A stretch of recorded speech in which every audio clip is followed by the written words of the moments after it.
G'day and welcome to Not the Farmer's Wife podcast. I'm CJ Steedman and I'm not the farmer's wife, I'm the farmer.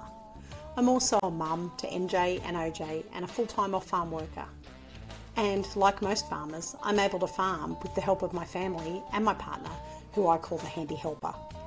On Mojo Homestead, we grow chickens, goats, cows and bees, and we do it using regenerative agriculture and holistic management practices. If, like me, you love all things farming and homesteading, then we'd love to have you along for the ride. So let's get farming.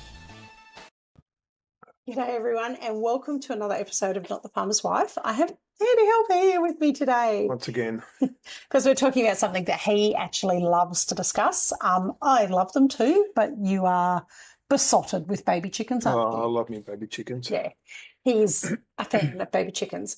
Now, we have changed the format a little bit. We were initially doing 4 weeks on a topic, and I feel like I rushed through the topics. So I have made the very conscious decision to change it, that each topic that we go through is going to be about 8 weeks long, and we'll take the full 2 months to discuss every topic. So you've got another 4 weeks of chickens before we swap over to goats. If you are hanging out for goats, stay with us.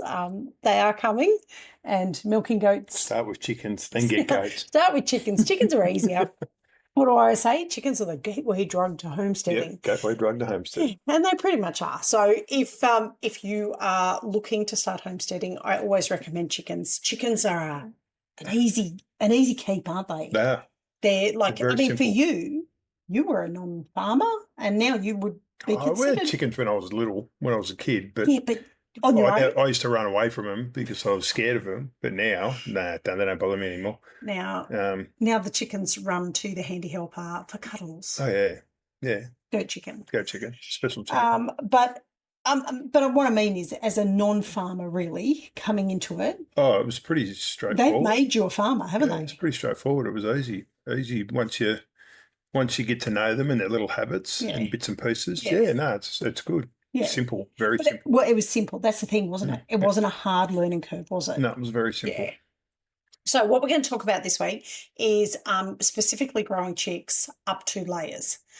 So not buying your pre-sexed pullet that's 18 weeks old and ready to start laying, but actually growing them from chicks. And there's 2 separate ways that you can go with that. So we'll talk about that. And we're also going to talk about brooder setup and what the kinds of things you need to think about for brooders. We're going to talk about transitioning them from brooder house to out in the pasture house, because it's not just a matter of chucking them out in the backyard. No, it's not that simple. It can be simple. They're very vulnerable when they're little. Yeah, and look, there are elements to it that can be simple, but there's still some things that you need to be aware of. And then deciding which ones you're going to go for, but also a few kind of frequently asked questions about ages, because I get a lot of comments where people will message me and say, I've got an 18, 20-week-old, 22-week-old chicken that's not laying eggs. Everybody freaks out about they're not laying eggs. Like women, we joke here at Mojo Homestead, we refer to chicken eggs sometimes as chicken periods. Which freaks people out, but essentially that's what it is. It's them ovulating out the egg that would form a baby. So yeah, but like women, all chickens are different, and so one chicken might be ready to go at 18 weeks, and another chicken may not make it there till 22. And you really can't kind of pin down the time. There's a few little clues that they'll give you, but you can't pin down the time. So a lot of people freak out about, oh my God, when's my chicken going to start laying? Don't panic. They will start laying. The first couple of eggs are always rippers. Yeah, we'll talk about that too. Yeah. Because we've had a few interesting eggs. Yeah. So first off, we're going to talk about day olds versus hatching your own. Yep. Because what have we got in the brooder house at the moment? We have like 5-day-olds. No, they're a week today. Oh, they are a week. I'm close to 7, 5. 5 weekdays, 2 weekends. Little chickies in there. Our wonderful Miss Goat Chicken sat on some eggs and hatched out 8.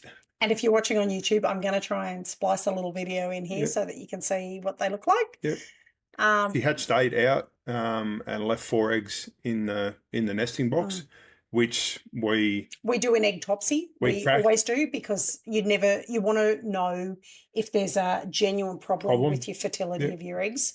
So we always check. But we cracked, and they weren't fertile. So she wouldn't have been able to hatch them out anyway. Because the eggs were not. And this can happen even if you've got a rooster running with your chickens. Yeah, they won't all be fertile. It doesn't mean that they're all going to have fertile eggs. We actually got goat chicken. Goat chicken went clucky on her own in the veggie garden. And behind the shed, didn't she, this time? Behind the shed this time. And we removed her eggs because she doesn't live in the paddock with the rest of the chickens because she's special. And so none of her eggs would have been fertile because she is not living with a rooster. So we took her eggs, and she has 4 daughters that live in the chicken yard, and her mother and her sister who also live in the chicken yard. And so all of them are exposed every day to roosters in the yard. So we took their eggs and planted 12 of their eggs underneath. Goat chicken then went and laid another egg of her own, which was kind of silly because it wasn't so we went out to check one day and we're like, oh, there's 13 eggs here. That's a bit odd. We only put 12 under her. But it was a blue egg, so it was definitely one of hers. But yeah, out of those, not every single egg is going to be fertile. And you'll find that if you buy eggs to incubate, which we'll talk about in a sec, if you buy eggs to incubate off a breeder where they, like we did when we first started, 12 Arakan eggs, so 12 blue eggs, and we took them home and put them in the incubator, and out of those 12 we hatched 5, which I'm led to believe for Arakans is a pretty good hatch rate. So good old goat chicken had 12, if we don't count her one that we knew definitely wasn't fertile, and she hatched 8. Now out of that 8, only 7 survived. We had one that had a thing called spraddle, they call it spraddle, or splayed legs. Yeah, splayed legs. So we tried to tape, in the first couple of days, we tried to tape her legs together. I kept saying her, but as the handy help said, it could have well been a rooster. We taped the chicks' legs together for 3 days to see if we could right the wrong. Yeah. So it's basically like a dislocated hip, like a child that's born, like MJ, my daughter, who was born breech. And we had to manage her she's not in here at the moment. We had to manage her for hip dysplasia. After she was born, she had to go and have a scan done to make sure that her hip wasn't going to throw out. Well, with these chicks, when they're born, sometimes they get splayed legs and their hips are poking out the wrong way, and you can sometimes tape them and bring them back in. Now, it doesn't always work. It does work sometimes. We've never had a chicken with splayed legs. No, that was the first one. So it was a big learning curve for us, but I was aware of what I needed to do. I just had to go through the process, and we went through the process, and after 3-4 days we realized that we actually think the chick might have had a bit of a neurological damage. It seemed to, it would come good for like an hour, and then the legs would go back out again, and it would just, and then it'd fall over. And it couldn't stand up. So it was the kindest thing to do was to dispatch it, which is what we did. So we have 7 very healthy chicks living with goat chicken at the moment in the breeder house. And out of those 7, 3 of them are lavender Arakans. So we are super stoked because a little bit chuffed about that. Lavenders are a little bit hard to get. They're not the most common of the Arakan breeds. We also have one in there which... We have a red Arakan. And we used to have a red Arakan years ago whose name was Red Bull. Yeah, she was my favourite. Red Bull was definitely the handy helper's favourite. She had a lot of attitude. She had no problem pecking. She'd peck for you to pick her up. Yeah. If she'd wanted peck your feet if she wanted you to pick her up. And they weren't gentle pecks. They were good pecks. Yeah, she'd wallop you. Yeah. But she was a little bit crazy, this chicken. She was a little bit out there. So we've got a Red born. And so we've renamed her Red Bull because, we feel like it's Red Bull reincarnated for us. So that's if you're hatching chicks out using a mummy hen. But what about if you don't have a broody hen, or you don't want to have a broody hen and you just want to hatch out eggs?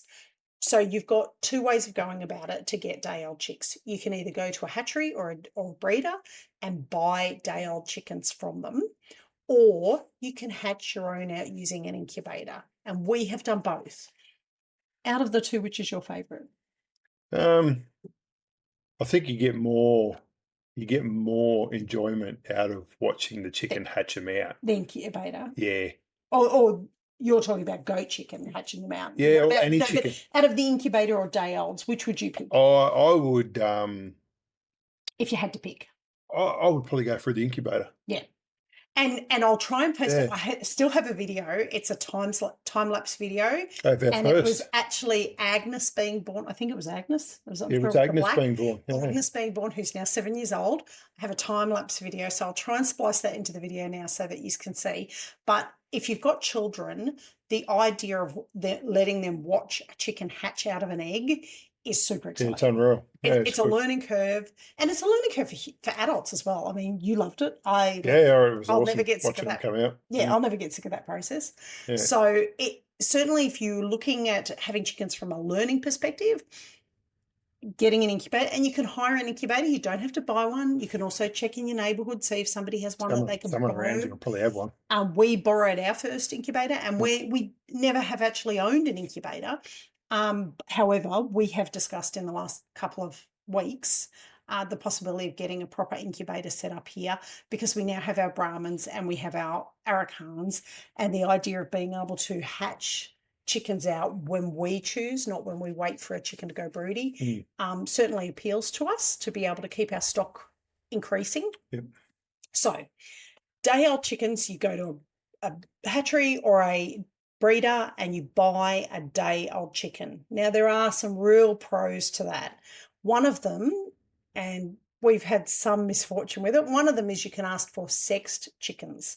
So you can ask, don't laugh, you can ask for sexed chickens where you say, I only want hens. And the people that work in these hatcheries are very, very experienced. And let me say, I have tried to sex chickens. It's not an easy feat. We've got about 80% success Not rate. even, I reckon 60%. No, I reckon about 80%. We did all right with the first couple. So it's a hard thing to sex chickens, and it's a very good skill to have. If you have a hatchery that can offer you sex chickens, then that might be, particularly if you're in a backyard environment, might be the way to go, because then the chance of you getting a rooster is pretty low. However, it's never zero. It's never zero.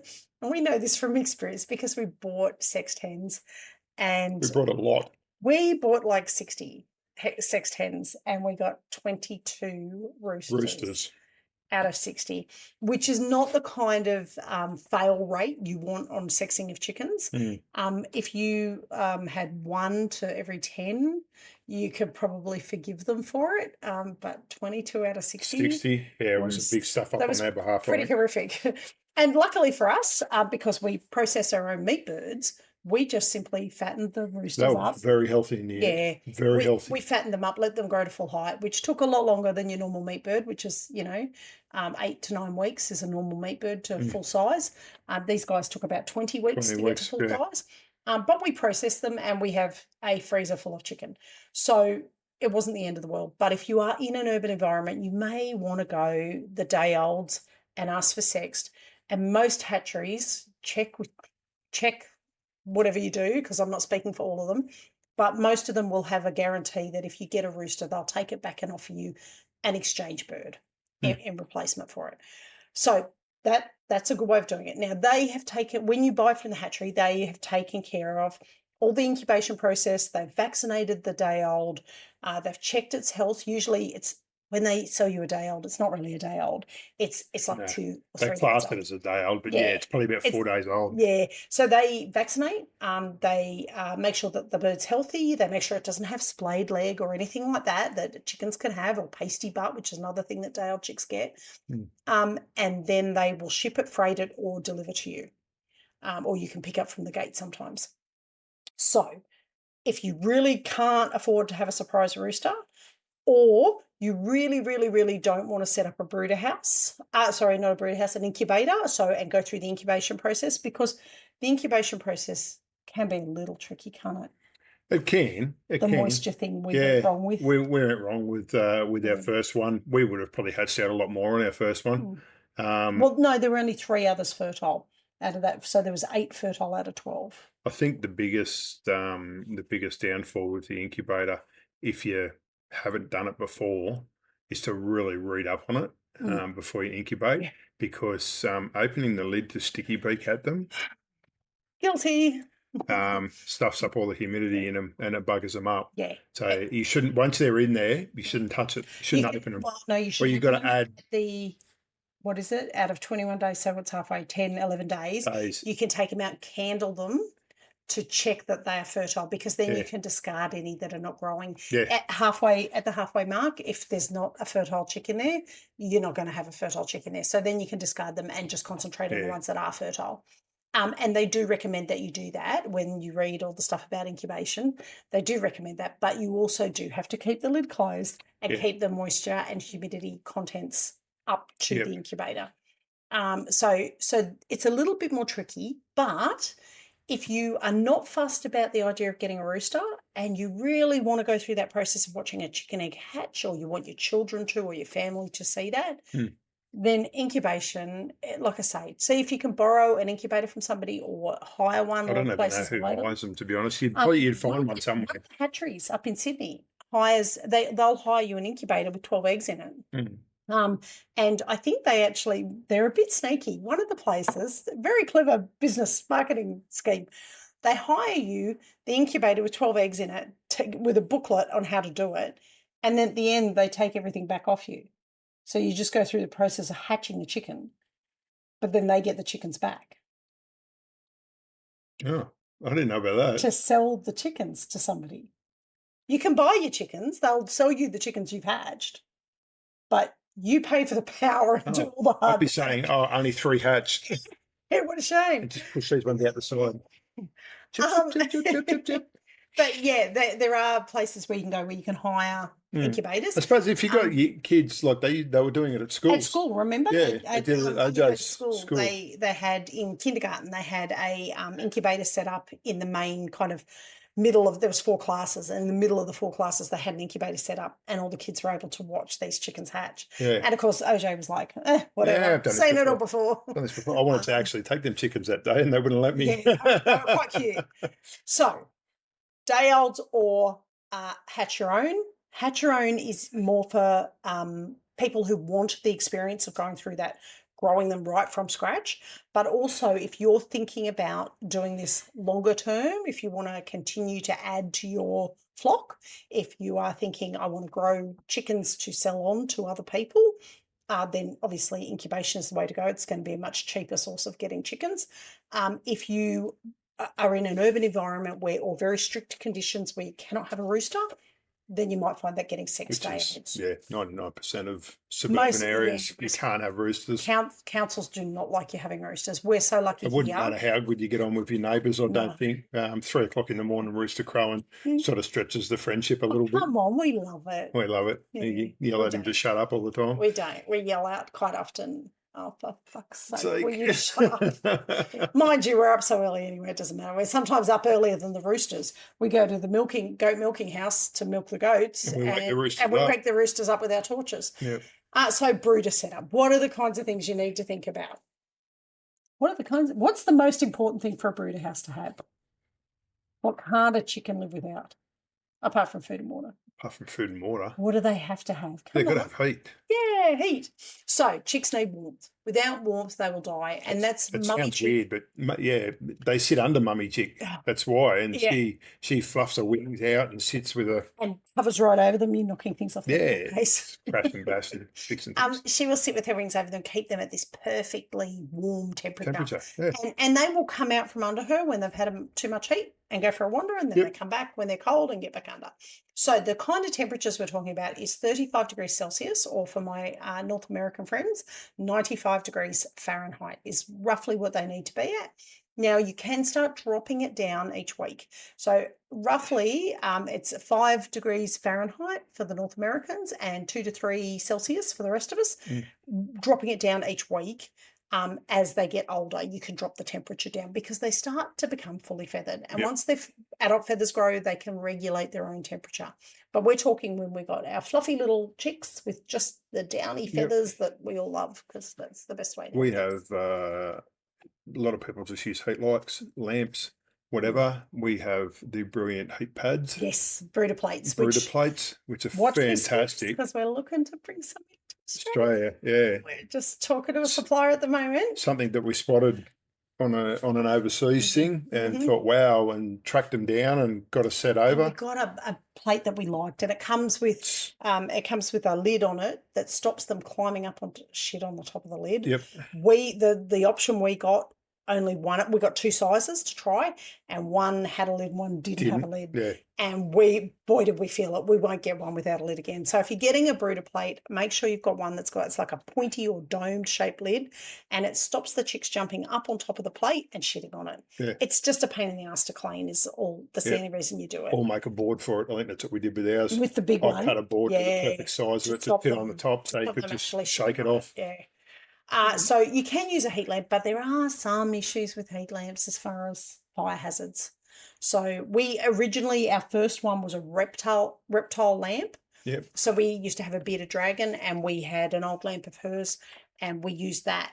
And we actually put a feather duster around the edge of it. So they could crawl under it. Huge fire hazard, but they could crawl under it and felt like they were kind of being held warm by mum. So heat plate. And warmth is the main one. Apart from food and water, warmth is the main one. Pine shavings is what we've discovered works best for bedding. And I have discussed it before. We do the deep fill method where we don't clean it out in between. We literally just get a fresh stuff on top and sprinkle fresh stuff all over the top, and it soaks up the moisture and the shit and the smell, and keeps them dry underfoot. But it also keeps them warm underfoot as it builds up deeper and deeper. At the end, yes, it is a little bit of a pain in the ass to scrape out. Oh, you just shovel it out if you've got enough room. Yeah, we park the wheelbarrow as close as we can and then just shovel it out, and it makes amazing compost. It's awesome compost. Now, don't use newspapers. People have sometimes in the past used newspapers, and the little bird that we had the other day with the splayed legs, newspapers can be very slippery. So even with a bird that doesn't have splayed legs, you can end up having leg problems where they're slipping and sliding and they can't get traction. It'll only take them a day or two to learn to get traction, but the pine shavings just are much easier, aren't they? Yeah, they're just easier to do. Yeah. They are a lot easier to do. And you've got to avoid things like, what's the other shavings that they do? Cedar. Anything cedar is a no-no when it comes to chooks and stuff like that. It's got too many toxins in it. You don't want little baby chicks on that. I think cedar, you'd never, when you gardened all the time, you'd never used to like using it in the garden, did you? No. Yeah. When he was landscaping, he didn't use it in the gardens because the problem is it leaches colour out of it because a lot of it is dyed. So it would leach colour, wouldn't it? Yeah, it's terrible stuff. It wasn't fantastic. So pine shavings for bedding is probably your best option. I don't like straw. We have trialled straw. We tried straw. That was a messy. Oh, God, that was crap. Something that I've noticed with straw after years of having chickens is that mites, when there's external parasites, they cling to the straw. They live in the straw. Whereas in the pine shavings, you'll see them occasionally, but they don't. They're not very often. Yeah, they don't seem to bloom in the pine shavings like they do in straw. In straw, you'd pick up straw to clean out the nesting boxes. You'd be lice alive. Crawling up your arms, like they jump off the chicken to go live in the straw. Anyway, so pine shavings are, and the one thing I'll say with pine shavings is, and it's something the kids have picked up on when they've come to help us, is if you can smell chicken poop, there's not enough bedding in there. Yeah, basically. Yep. So our reference point is always, if you can smell it when you walk in there, get a scoop of pine shavings and sprinkle it across the ground to try and get rid of that moisture. Yeah, pretty much. I've got the word moist in. Moist. I always do, because there's always somebody who hates that word. Okay, so feed and water. Now, this is really important. And again, we speak from unfortunate experience on water tubs, don't we? Yeah, my bad luck. My bad luck on that one. What did you do, handy helper? And remembering this was in the very early stages of you learning about chicken care. Yeah. One thing with water, with chickens, baby chicks to keep in mind is that baby chicks aren't ducks. No. And they can't swim. They can't swim. And when they get wet, they sink. So anything probably higher than a saucer is too much. Yep. I put a bowl in the yard. And there was only 3 chicks. It's only 3 chicks. I put a bowl in the yard because I thought, they'll just come to the edge of it and do that. No. Wrong answer. What happened the next morning? All three of them. All three of them were dead in the bucket, in the bowl. And the hen helper felt so bad about it, but I felt worse because I hadn't. And I think, to be fair, I think I was on shift at work, and he had gone in and done it, and we hadn't had a conversation about the depth of the bowl or how much water to put just in completely it, forgot or about it. anything like that. And so the next morning, he was mortified that he felt like he'd killed these 3 chickens, and I felt terrible that I hadn't kind of said to him, make sure it's a shallow dish. But we live and learn from these mistakes, and so we're giving you that information so you won't make that same mistake. Water feeders are the best. If you can train a chick to drink out of a water feeder, a tap water feeder, where they tap the little ball and the water comes out, that's awesome if you can keep on that. But if you've got a big group, our brooder house, we have a normal waterer, which is holds 5 litres. Holds 5 litres, and it has a very shallow dish around the edge of it. And what we have done in the past when we've been a bit nervous about it is we put a few rocks in there, and the rocks are in there just so that there's no amount of deep water. But to be honest, we haven't had a problem with them at the moment, with the lovely goat chicken teaching her chicks, and mummy chicks will teach them everything. She teaches them to go over, tap into the water, get a little bit of water, drink it, and then move away. She's a very good mum in that respect.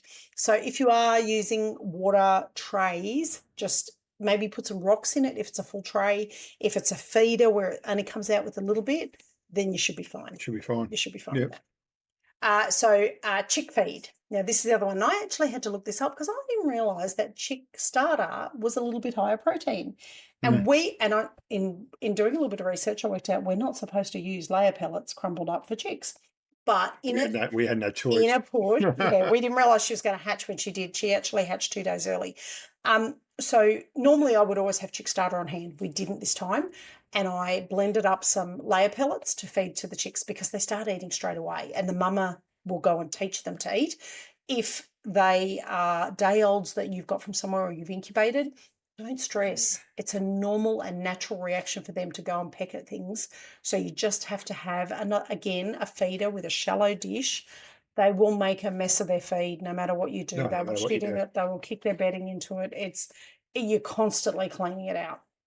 But they need chick starter from day dot, from the time they're born. Chick starter is 18 to 22% protein. Layer pellets are 17 to 20%. I want to say something like that, 16 to 20%. I think is what I normally get. And so the chick starter is a little bit higher protein, and I didn't even realise that until I went to look at it, to write down some things. But the layer pellets have too much calcium in them, so it can make chicks sick. That being said, if you are like we were the other week, last week, we couldn't get to the produce shop in time. I ground up some layer pellets. That was better than nothing. At least they were eating. But you wouldn't want to feed them for the whole 6 weeks up until that kind of grown out stage. You wouldn't want to be feeding them layer pellets that whole time. I would say always go with the chick starter. And I have discussed this before, and I have written about it in my other book. So this is the book that's available at the moment, which is Brooded a Plate for Meat Birds. But the next one coming is, Eggs Without Cartons. Crash. Knock on the computer over. Eggs Without Cartons, which is growing chickens for egg laying. And medicated chicken feed can cause so many arguments in certain circles. And I am not a conspiracy theorist. I am not anti-medicine. I'm not anti-vaccination. I'll say that straight up. But it is a completely individual choice whether you feed medicated feed to your animals, especially if you're consuming the produce of those animals. That is entirely a personal decision for you. However, don't go into it not knowing the risks. So if you make the decision not to feed any medicated foods to your animals because you're going to be consuming parts of them or the whole animal, just be aware of the risks. We feed, and I always say this word wrong, but we feed medicated chick starter because in our area we have a high level of coccidiosis. Oh, yay. You got it in my head. I got it. Which is a parasite. It's actually now I'm not going to get it, a protozoan. It's a little microbe that lives in the soil. And what it causes is these little growths in animals' carcasses. And what they'll do is they'll eat it, they'll peck at the ground, they'll get exposed to it. if they have the medicated feed on board, they will develop an immunity to it. Now, that immunity it's not a guarantee. It's like with vaccinations. It's not a guarantee, but you've got about a 99.9% chance that they are not going to get sick from it. Now, when they get sick from it, it strips their gut lining. They have bloody diarrhea and they'll die from it. Okay. If you get it in your horrible. chick flock, you can lose all of your chicks. Yeah, it's pretty horrible. Yeah, we've had one. We had a goat sick with it because goats, all other animals can get it as well. I think even humans can get it, but it's much harder because we develop an immunity to certain, bacteria and viruses and things like that. But chickens, if you choose not to feed the medicated chick starter, you just need to be aware that it's probably best if you're only not doing that if you're going to be growing meat birds that are not being exposed to ground where they may come in contact with it. Now, if you're eating your meat birds at 8 to 9 weeks, if that's when you're dispatching, then you're probably going to be fine. But you could end up with birds that are 15 weeks old and come down with it, and they get bloody diarrhea, and the next thing they're sick as a dog. Their eyes close. And they just get really sick. So, as I said, it's a personal choice, and I'll never tell anybody one way or another whether to feed medicated feed or not feed medicated feed. But if you do choose to not feed medicated, please be aware of the risks that you're running, and please be aware of what to look out for, because you will need to isolate any chicks that appear to have that.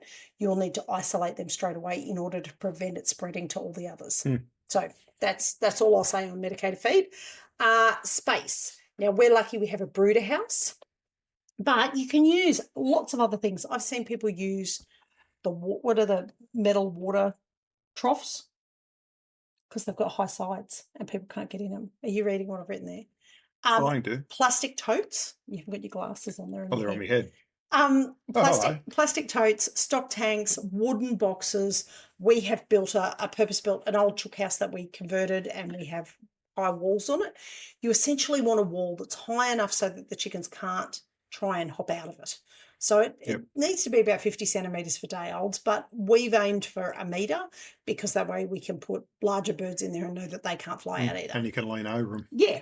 And having a lid on it is also good. And the lid is not to keep the chickens in generally. The lid is to keep everything else out. Because if you have dogs, cats, kids... Yeah. Probably, it's not a fully enclosed box either. It's the lid's mesh. Yeah. I made a frame and then put mesh, like chicken wire, on it. And we just stapled it to it. What about our gentleman that we brought the Brahmas off? He uses, are they called ICBs? IBC. I always say ICB. There was a 1,000 litre water container. What was the nightclub here in Canberra? ICB. ICBM. I always say ICB because I think of ICBM, which was a nightclub from when the handy helper and I were a lot younger. No longer exists anymore. But what are they called? IBCs. IBC. Yeah. So he cut it and he's got a mesh lid on it with a heat lamp and water and feed tunnels coming off the side. And it looks awesome because the best bit is in between chicken batches, he can hose it out and disinfect it. Yep. And start again. Clean it right out. Yeah, which is perfect. So that's another option. You need to give them space to move away from the heat but still be able to get to the heat. And what we like to do is in our brooder house, we have a timber board that we move along as the chicks grow. So when they first start out, we give them a very small space to get into so that they're not ever too far away from that brooder plate. And then we just... 2 foot by 2 foot. Yeah, we shuffle it along a bit further. As they're growing each week, we'll just move it just a little bit further just to give them a bit more room to spread out because otherwise you do get a little bit of infighting. Yep. Chicks will be chicks. Now, the one thing to remember too with heating is if you go in to check them and they're all huddled under the brooder lamp, they might be a bit cold. There might be a draft coming in somewhere. So check for drafts. Never say put a live candle in there, but even just holding a lighter and turning it on and you will see if there's a draft somewhere, if you can't feel it yourself. But there will probably be a draft coming in somewhere if they are all huddled under the heater. If they are all up against the walls. Your heat plate's too hot. And usually with the brooder plates, you cannot turn them up so high that they're like that. No, they won't do that. But the heat lamps... Even in their highest setting, you can still pick it up with your hand. Yeah. But the heat lamps can go up that high. So if they're all standing at the walls panting, turn the heat lamp down. And the best way to do that is, because some of them you can't fiddle around with the temperature too much, is to raise it up a little bit higher. Yeah, if you raise it up a little bit higher, the ambient heat will spread out further and it won't be as hot close to the ground. So when do we transition them, Handy Helper? That's our next thing. Transitioning chicks out to the coop. Out to the coop. Well, it depends whether we have an awesome goat chicken looking after them or not. Yeah, that's true. Obviously, they've got to be fully feathered before they can go outside. Our brooder house, we actually, or I actually built a little tiny yard off the side of it so that they can go inside and outside. They can walk down a little ramp. They can go outside. Fully enclosed to keep them safe. Yeah, fully enclosed, mesh again, and they can acclimatise themselves. And this is why we call you the Handy Helper. No, that's why I'm handy. Yeah. Yeah, so they can go in and out. So once they're little chicks, they're on one side of our brooder. Once they start to get feathers, we put them on the other side of the brooder, which has got the exit to outside. So they can go out during the day, do whatever they want to do, scrounge around, learn to scratch in the dirt and the grass that grows in there at the moment, because nothing's been in there. So we let the grass grow and they get out in that. We have a door that we can close off. So of a night time, because sometimes it's still a bit cold when we've got chickens that are not 100% fully feathered, we literally just use a broom to stick them through the cage, back in the door, push them back into the door, and we close the door. And that way they can't go out overnight, because we don't want them out in overnight temperatures if they are not able to regulate their heat. But once they start to feather up. Yeah, which is usually around 6 to 8 weeks, depending on the breed. Some of the bigger heritage breeds can take 8 to 9 weeks before they're fully feathered. Yeah. But for the most part, you will have fully feathered chicks at 6 weeks. Yeah. Meat birds, 3 weeks. Yep. My God, the super growers. Yeah, they went through their ugly teenage stage really early. Them ones. When they feather up, they look as rough as buggery because they're not fluffy little chicks anymore. They're not pretty. Their feathers are bloody horrid until they start to really bloom and get their feathers. So the main thing is, if they don't have all those feathers, even if you're letting them go outside, you still probably want to have a heat source available to them until they are fully feathered, because if they catch a chill, they will end up with a cold. And respiratory infections in chickens can be really aggressive and can kill them. Pretty quick. Yeah, we've touched wood. We've not had respiratory issues, but bird flu is prevalent in our area, unfortunately. It's 50 odd Ks away from us, but it's near enough to worry about. So we definitely don't want them getting a chill. Now, we like to start them, like we said, with those short outside visits. So they'll go out just during the day. And if it's pissing down rain, we don't open the door. They don't go out. Yep. It will only let them out into that safe meshed area if the weather's nice and they are getting to that point where they're starting to transition to fully feathered. So we keep them locked in the rest of the time. Yep. If you are moving them to a coop, from a brooder house to a coop, it's sometimes a good idea to keep them locked in the coop for a couple of days. It can be, it's not ideal to have them locked in for ages, but they also have to learn that that's their coop. And the best way to do that is to keep them locked in for a couple of days. Yep. And they get a real territorial thing about their coops, especially when there's food and water in there and bedding and roosts and things like that, then they'll definitely get happy. If you have older chickens, do not try to transition them to the coop straight up. Don't just dump them and run. Pecking order in chickens is absolutely 100% real. And for the first time watcher, it is brutal. Yep. The first time you saw them. We actually put I think Agnes. It was Agnes and no, we had adult ones come in to live with Agnes. Remember, we got those Plymouth Rocks? Yeah, we did too. And we actually put the young ones in a little tiny cage. Reds. We had them in a cage. So we say see but don't touch. It's a cage that goes like a guinea house or a guinea pig house. Yeah. And we put it in the area that the chickens can get to, but it's all enclosed in, so the adult chickens can't jump in. But they could see the chicks that were transitioning to pasture. So we had Rhode Island Reds that would have been 7 or 8 weeks old, I guess. Yeah. Maybe even 6 weeks. They were quite big birds. And that we had them in that cage, and all the other adult chickens could see them but couldn't touch them. Yeah. And we left them like that. We did it for a few days. It's a week. I think every day Every we day took we them put out. them out. Yeah. And that was in the lead up. That was before they went out there full time. But we have a little sneaky trick that we use for introducing new chickens to our old chickens. And that's called the nighttime drop. Yeah. We're a bit cheeky. We worked out that chickens, whatever they wake up with in the morning, generally they just accept that that's the way things are. So what we worked out was if we have a chicken that's either been out of the pen for a while or a new chicken coming in, we wait till nightfall. And then the handy helper does a stealth mission out to the chook house. Yeah. And he quietly places the chicken that's On a been perch. introduced onto a perch, and usually middle rung, maybe low rung. Yeah, not the top rung. Not top rung. Can't do that. Agnes would go off a nut. Yeah. And we leave her there, like it's dark, so they automatically go into roost mode. So they sit on their roost. It's dark outside. They go, oh, no, it's bedtime. They go to sleep. In the morning, all the other chickens wake up and they look and go, oh, hello. Where'd you come from? Where'd you come from? But nobody really reacts. And we've done it a couple of times now and not had any pecking order fights. Yeah. So I'm going to patent that as my. I think the only time we've method ever had a rumble is when I moved someone to the top rung to get another one in one night. Yeah. Which was. Pecking order is brutal. real. Pecking order is real. And the top hens and the roosters will always sit on that top rung. And if you try to move a lower classed hen, it's almost like a caste system. If you try and move a lower class hen up to the top rung, it's on for young and old, so don't do it. All right, so next, we're nearly done. Look, we're almost over time already because you're here and we always talk longer. It's just me. So we're just going to run through quickly the time frames that you're looking at for chicks. So this is for day olds that you've bought or hatched out ones. And we have the 0 to 6 week mark, which that's the fluffy kid stage. So fluffy. So fluffy.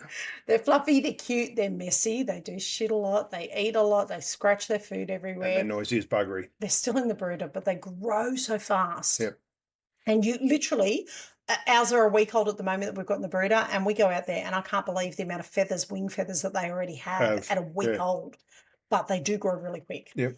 So around the 6 week mark, we refer to that as the awkward teenage phase. They're not pretty. They're really not pretty between that 6 and 12 week mark.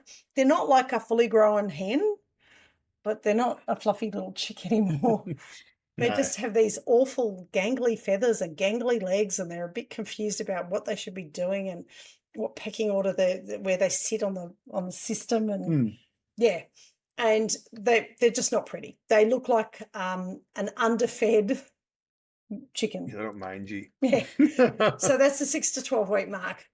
Don't move them to the coop yet unless they are fully feathered and you have a nice secure coop. Or if that's the only chickens you have, you can move them to the coop, but just be mindful of cold weather in your area, depending if you have a lot of cold weather.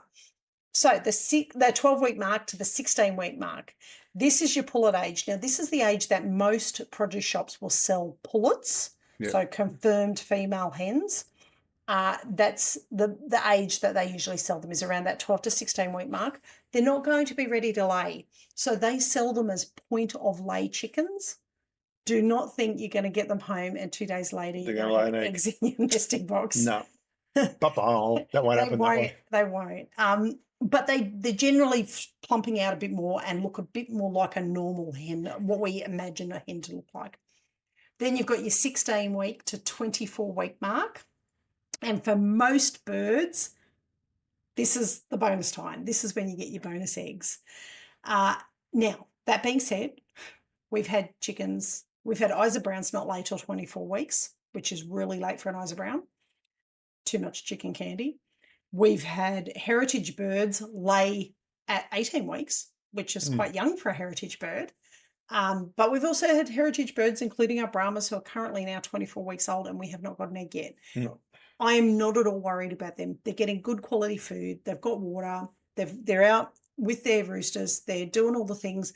We've tried to pat their back, which is a signal for knowing when they're ready to start laying eggs. Start laying. If you touch their back and they dip their back down like they're squatting on the ground, that generally is a sign that they're expecting a rooster to mount them. When they get to that point, it's game on. They're going to get eggs. You're going to start getting eggs real soon. Now, that doesn't mean it'll be the next day. It doesn't mean it'll be the next week, but it's the lead up to it. So the squatting sign is a great one. If they start checking out the nesting boxes, if you see them in there, quite often birds will get in and they have a bit of a fluff around and they want to check it out before they go and sit in there. They know that that's a good, safe spot for them. They just want to make sure that it's everything that they think it is. So if you see them in there doing a bit of a dance and digging around a bit, there's a good chance that they're starting to get to that point where they're going to start laying.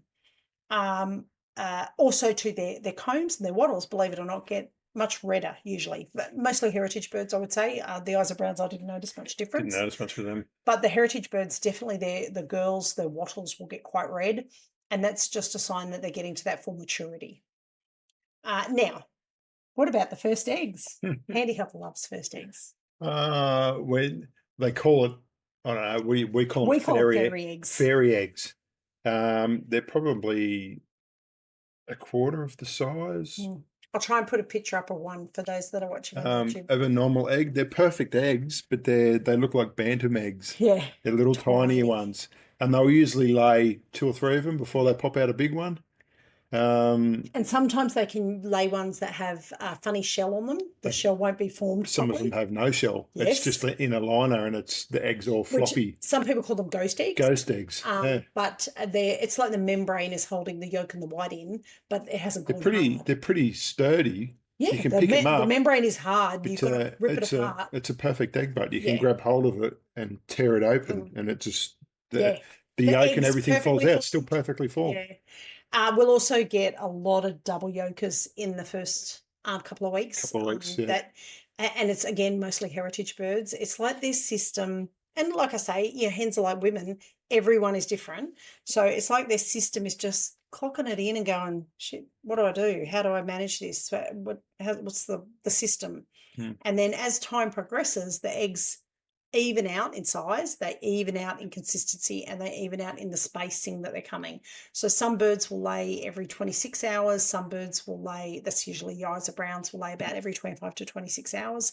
Your heritage breeds generally about every 22, sometimes 18 hours. So you might get 5 a week instead of 7 a week. But they'll even out and have that lovely spaced gap kind of thing. They do ours have on and off days. Yeah. One day you'll go out there and pull, 12, 13 eggs out. The next day you'll go out and pull 6 out. Yeah. And that's just the way it is. No. So don't stress about your girls doing that. What I will say, and I say it to everybody every time, don't feed them chicken candy. Do not feed them scratch mix when they're getting to that point of lay. Feed them layer pellets. It's crap. That really is. It's chicken candy. It's great for a treat. It's great to call them in if you're trying to train them to come to you. If you have a free range area and you're calling them back to the coop of a night, a little bit of scratch mix works wonders because they love it. But they won't lie. Grain makes people fat. Grain makes animals fat. So if you feed grain in that kind of quantity, in that kind of format to chickens, it will make them fat, and they tend to get a little bit unhealthy and they don't lay. So save the scratch mix for treats. Give them the layer pellets regularly. All right. So I would love to hear from you. We would love to hear from you whether you have decided to go day olds that you bought from our hatchery. What? You would love to hear from I would love to hear from I never get in front of the computer. But never looks at the pages. But on our social medias, if you are interested in day olds or you're going to hatch out your own, I would love to hear from you and let us know what you've decided. Just remember, do everything nice and patiently. Don't rush it. There's no need to rush it. The chickens will let you know when they're ready, particularly when it comes to laying eggs, because that is seriously the biggest question I get asked. My chickens aren't laying. Why aren't my chickens laying? But the patience is definitely worth it, because once they start laying, they will continue to lay. If you look after them, they will continue to lay. And other than Isa Browns, which I had a conversation with a guy yesterday, and he said, my Isa Browns are 18 months old. Oh, it was this morning, I think, before we went to the range. My Isa Browns are 18 months old, and they've suddenly stopped laying, and they went off the lay, and they came back, and now they're laying half of what they were laying. Welcome to Isa Browns. That's what I said to him. I said, ours were 18 months old. They stopped laying for their molt. Isa Browns have a later molt than everybody else. Most heritage breeds will molt at about the 12-month mark. Isa Browns wait till 18 months. But when they come back from their molt, do not expect the same number of eggs off them. Yep.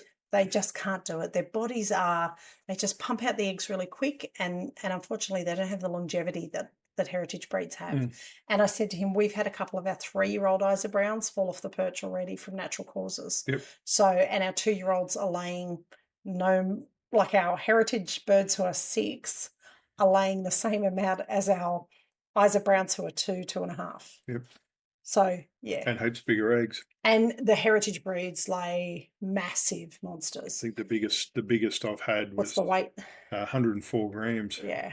It was the But biggest I've had. 90 grams, 95 grams is completely normal. That's for a the normal heritage. egg. Yeah. That's and compared to a normal egg, which is about 70. And we actually struggle to sell the heritage bird, the old girls' eggs, because we can't fit them in the carton. They don't fit in a normal egg carton. They're too big. We have to save them for our carton that we have on our kitchen bench, which doesn't have a lid on it, because if we try and put them in a carton with a lid on it, we end up cracking them when we try to shut the lid. So, all right. So last things.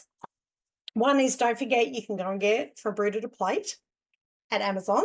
It's now available in Australia as well in a print version. So you can buy it as a paperback print version in Australia. Just look for the Aussie version. The next book hopefully will be out in the next couple of weeks, which is Eggs Without Cartons, which is raising chickens for egg laying instead of meat. So if you're not interested in raising them for meat, hold up, the book's coming. Now, we're doing a bit of a rebrand. So I wanted to let all of our listeners know, if you've made it this far, you're listening regularly and you're listening all the way through, do not be surprised when Not the Farmer's Wife kind of vanishes. We have a rebrand coming up, and the rebrand is because I have listened to the people that are contacting me and the people that are connecting with me the most, and I feel like maybe the Not the Farmer's Wife brand is not really connecting with some people. So watch this space, but if it changes, if you see the logo change or anything like that, don't panic. Still the same show, still talking about the same things. Watch this space. It's going to be good. She's not the only farmer. I'm not the only farmer. And I feel like it has shifted a lot in the last, probably the last 12 months, I think, where I used to always joke and say, I'm the farmer, not handy helper. But realistically now, 4 years we've been on the big property, and I think I can no longer say I'm the farmer and he's not. He's catching me. He's catching me real quick. And I think it does a little bit of a disservice to him to not treat it as that he is that joint farmer with me. So watch this space. Very exciting. I'm very excited about it. And if you've got any questions, as always, reach out to us on social media. I'm more than happy to help. I've had some really good comments over the last couple of weeks on YouTube, so really glad to see some people touching base there. I had somebody reach out to me about the whole topic of pumpkin and pumpkin seeds in particular as a natural wormer. And she let me know that it's actually a natural wormer for more animals. Oh, really? Yeah, it's for humans as well. Looks like I'm growing pumpkins. Pumpkin seeds. I know. I'd love anything that's a natural wormer would be great. You don't want to have to feed them any more chemicals than you have to. You know, if you have to do it, if you have to worm, you have to worm. But if you can get away with it, anyway. Say goodbye to everyone, Handy Helper. On that note, I'm going to feed animals. Yes, and I've got to go milk a goat who is now not got her babies with her because they've gone to live on Jarrah Park. So if Jarrah Park, if you are listening, Michelle, Bill and Ben, our lovely weather Anglo-Nubian twins that were born to Lucy, have gone to their forever home with their new owners, Michelle and Greg, and they are loving it. We've already seen the videos. We get updates every day. Yes. As to how they're going. They're fantastic. Anyway, that's it for us. See you next time, possibly under a new name. Thank you so much for listening. From all of us at Mojo Homestead, we really hope you've enjoyed this episode. If you did, I ask just one small favour. Please subscribe and leave a review. Reviews help small podcasts like mine be more visible, so more people will know about us and be able to listen in. And don't forget to head over www.mojohomestead.net/launch and check out our freebies. We love helping families start their homesteading journey. Remember, life's too short for store-bought eggs.